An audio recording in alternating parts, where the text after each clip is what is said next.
یا الہی بخش دے سید کو روز حشر تو۔ یہ تھا کہ عدت میں موبائل فون کیا یوز کر سکتی ہے عورت یا نہیں کر سکتی۔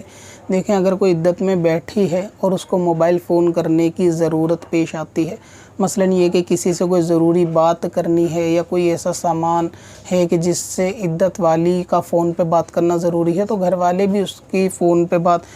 کہیں اور بھی کروا سکتے ہیں اگر بہت خاص ضرورت ہے۔ اسی طرح اگر وہ خود بھی استعمال کرنا چاہے ضرورت کے تحت، کہ مان لیجئے کسی اور فلور پر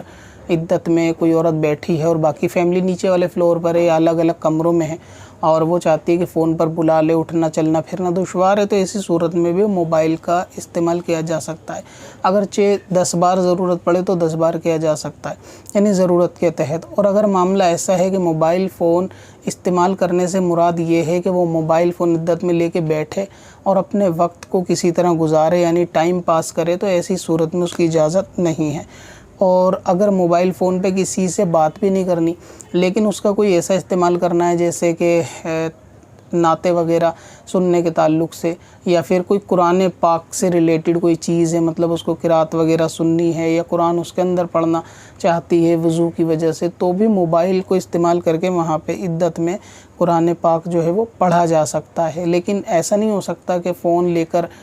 بے ضرورت کی باتیں رشتہ داروں کو ملا کے کی جائیں یا اس کے اندر گیم کھیل کے ٹائم پاس کیا جائے، یا یہ سب صورتیں نہیں ہونی چاہیے۔ اگر فون میں قرآن پڑھنا ہے وہ ایک الگ بات ہے، یا کسی کو بلانا ہے، کوئی سامان چاہیے تو ایک الگ بات ہے، یا اس کے ہاتھ کا کوئی سامان رکھا ہوا ہے کہ لوگ اس سے، یا گھر کا کوئی فرد اس سے بات کرنا چاہتا ہے، کوئی پیسے کا لین دین، سامان کا لین دین ہے، تو اس صورت میں بھی اس سے بات کی جا سکتی ہے۔ اگر فون کی ضرورت ہو تو فون پہ بھی کروائی جا سکتی ہے۔ کب سے اپنی خطاؤں کا شمارا جائے گا،